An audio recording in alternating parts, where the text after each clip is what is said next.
Sudama 10। Sir, आज का ये वीडियो सिर्फ आप ही के लिए है और मैं असीम मिस्त्री आपको स्वागत करते हैं हमारे real life journey success gain mathematics education session पर।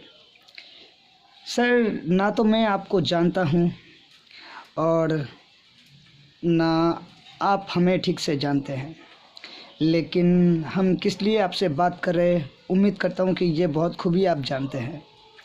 सर, जब कोई झूठ बोलता है और वो झूठ पकड़ जाते हैं ना, तो मुझे लगता है कि इंसान को अपनी भूल मान लेनी चाहिए, क्योंकि मैं किसी की गलती तो माफ़ कर सकता हूँ लेकिन किसी की गुनाह उसे मैं माफ़ नहीं कर सकता हूँ। सर, मुझे आपसे कोई लेना देना नहीं है। आप लोगों को जिन लोगों ने मदद किया, मुझे उन लोगों से भी कोई लेना देना नहीं है।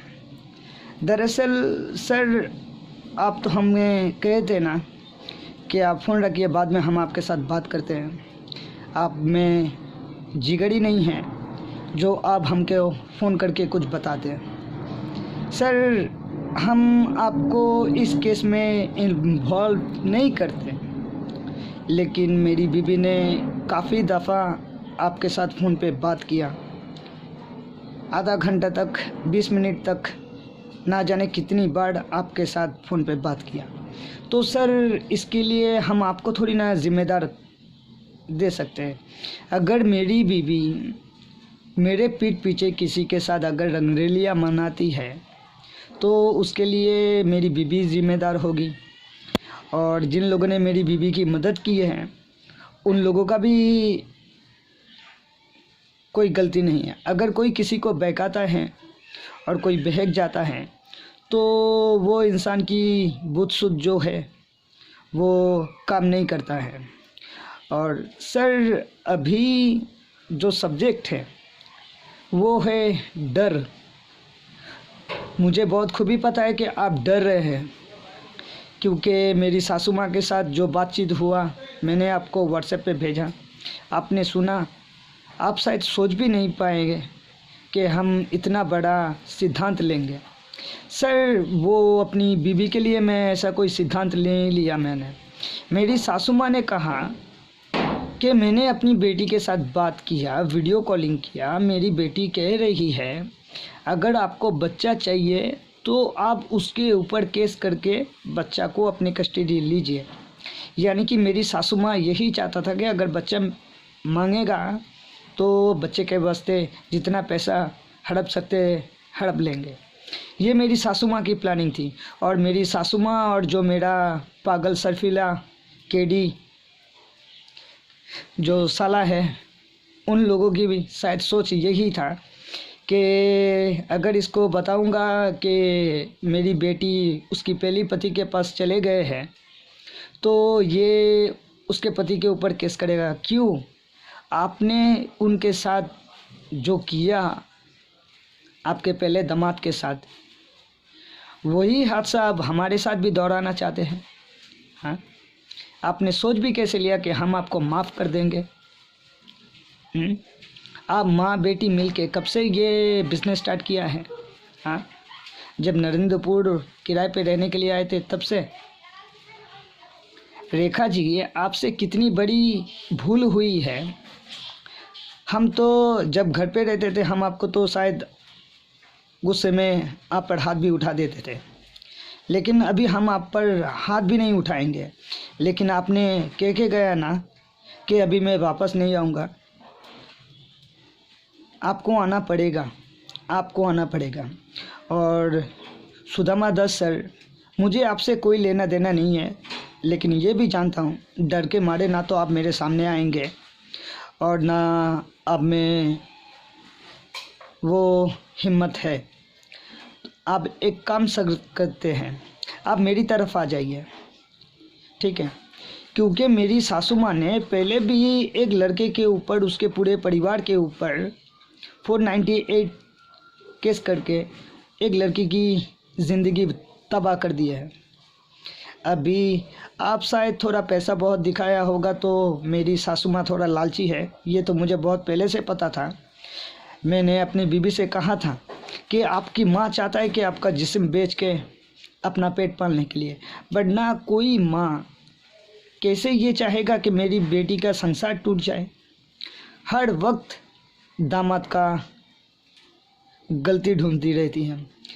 यहाँ पे खुद कितना गलती किए हैं उनको इस बात की कोई एहसास भी नहीं है। जो मेरा रियली ससुर है ना, वो एकदम मिट्टी का इंसान है, पर उनको कभी हमने हमारे घर पे लेके नहीं आए। लेकिन हम गए थे वहाँ पे एक दफ़ा। वजह पता है आपको क्यों? क्योंकि वो मेरा केडी जो साला है उसकी शादी थी। अचानक से रात को 9:30 बजे मेरी सासू माँ फ़ोन करके कहने लगा कि तुम्हारा भाई का शादी हो रहा है, क्या तुम लोग आ सकते हो। रूबी से मथुरापुर बुलाया गया हम लोगों को। तो उस वक्त भी रेखा जी आप मेरे ऊपर भड़क गए थे ना, जाने के लिए जिद कर रहे थे ना। हमने आपको क्या कहा, हम लोगों को यहाँ से जाते जाते अगर गाड़ी भी बुक करके जाते हैं तो यहाँ से जाते जाते शादी ख़त्म हो जाएगा। तो उससे अच्छा है अभी सोने दीजिए, क्योंकि मैं तो सो ही गया था। आप तो डर के मारे बुला भी नहीं रहे थे हमके। तो रिसेप्शन पे चलते हैं। तो वहाँ पे जब मैंने गया, रेखा जी उस घर का दामाद होने के नाते जितना मेरा फ़र्ज़ था क्या मैंने वो नहीं निभाया वहाँ पे। अब कभी भी मैंने कितनी दफ़ा सुभाषग्राम में हम कहे थे कि रेखा जी आप कितना प्यार कर सकते हो उतना प्यार करो, और आप कितना प्यार ले सकते हो उतना प्यार लो। मेरे गुस्से का वजह मत बनिएगा। आज आप मेरे नज़रों में गुनहगारी है रेखा जी। मेरी ज़िंदगी में ऐसी कोई बात नहीं जो मैंने आपसे छुपाई थी। चाहे जहाँ पे उच्चे पोता में जहाँ से आप बिन बोल के 9-11 हो गए, वहाँ पे भी मेरे साथ क्या हुआ क्या नहीं हुआ, मैंने क्या किया, सब कुछ आपको बताया। लेकिन जब सुभाषग्राम में आप तो हमको सिर्फ इतना बताए थे कि हाँ मेरी शादी हो गई थी, मेरा एक बच्चा है। रिश्ता कितना साल टूटा, कितना महीना हुआ, आपको कुछ भी पता नहीं है।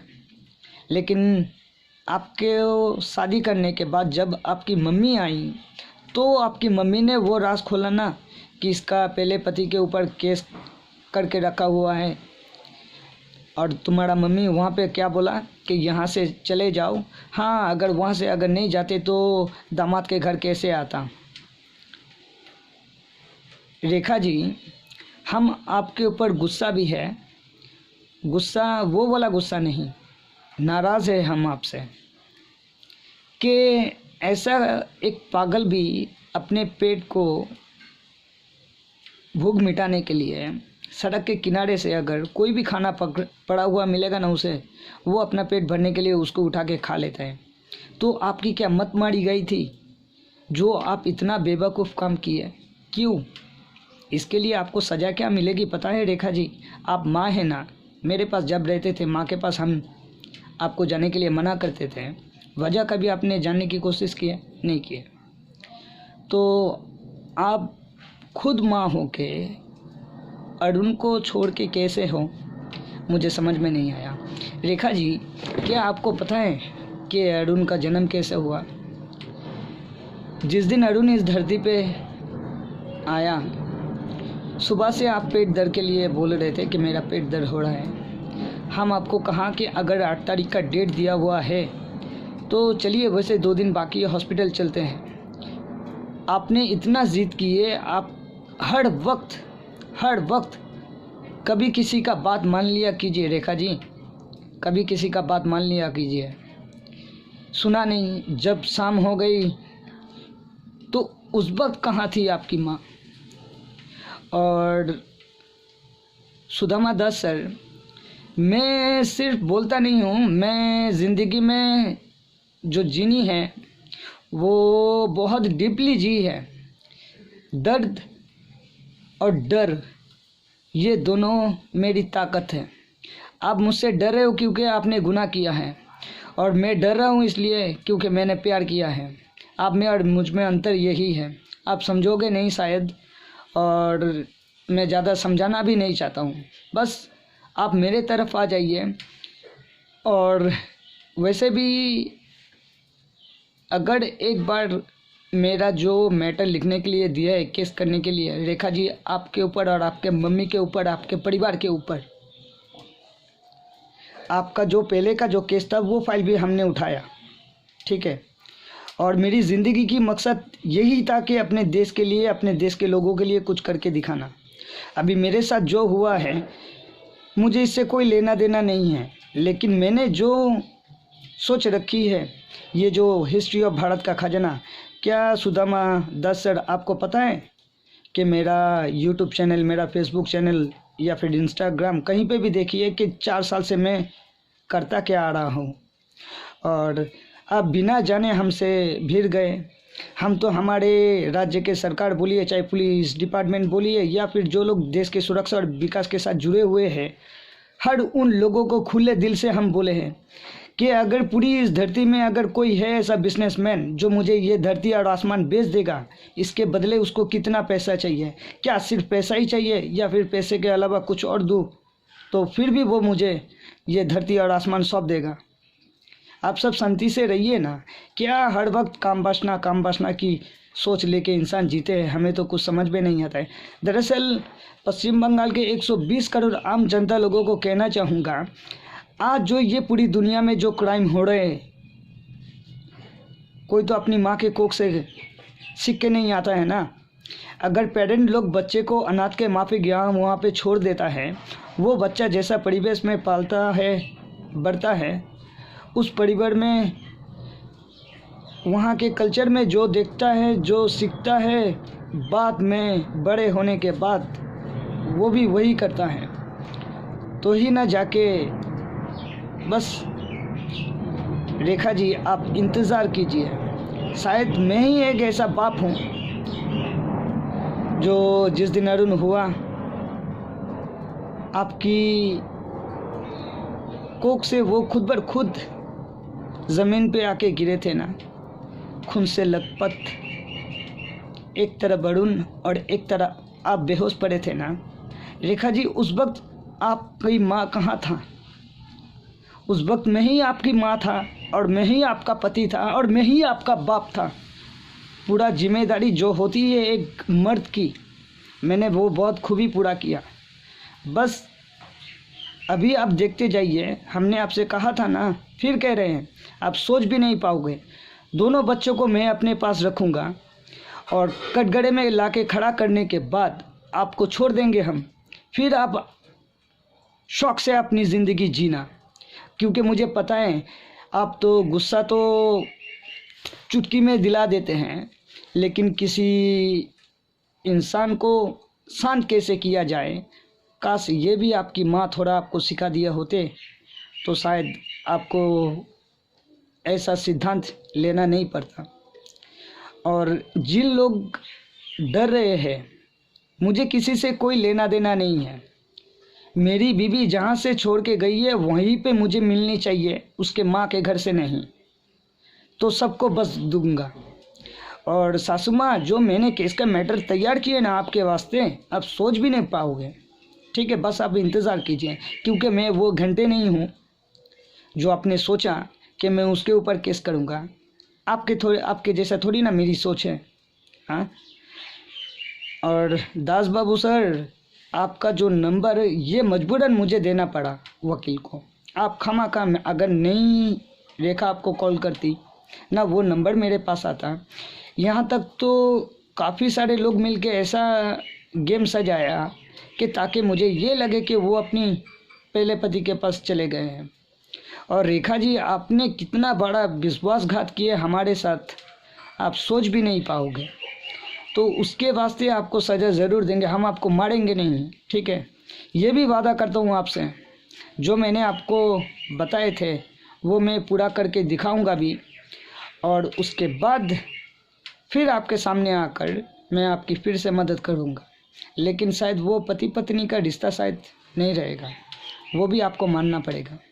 क्योंकि मैं जिसे प्यार करता हूँ उसे कभी भूलता नहीं हूँ, और जिसे मैं नफ़रत करता हूँ उसे भी मैं भूलता नहीं। और आप में तो दोनों की गुण मौजूद है, तो आपको तो छोड़ने का और आपको भूलने का सवाल ही नहीं होता है। बस इंतज़ार कीजिए, बहुत जल्द हम पहुँचने वाले हैं अब तक। और दास सर, हो सके सुधर जाइए, मुझे आपसे कोई लेना देना नहीं है। अगर मुझे केस करना पड़ा, आप इसमें उलझोगे, आप डर रहे हो, आप डर के मारे क्या कर सकते हो ये मुझे बहुत खूबी पता है।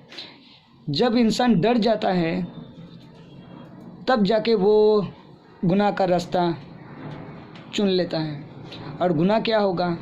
आप हो सके तो ज़्यादा से ज़्यादा हमारे बीवी बच्चों को मार दीजिएगा। उसके बाद आपका क्या होगा? और जिन लोगों ने इस साजिश किए है उन लोगों का क्या हासिल करूँगा पता है? सोच भी नहीं पाओगे। वक्त है, हर कोई सुधर जाइए। जिसको जो पता है, अगर मदद कर सकते हो तो मदद करो, माफ़ी मांगनी है तो माफ़ी भी मांग सकते हो, लेकिन मंगलवार के बाद किसी को माफ़ी मांगने का मौका भी मैं नहीं दूंगा।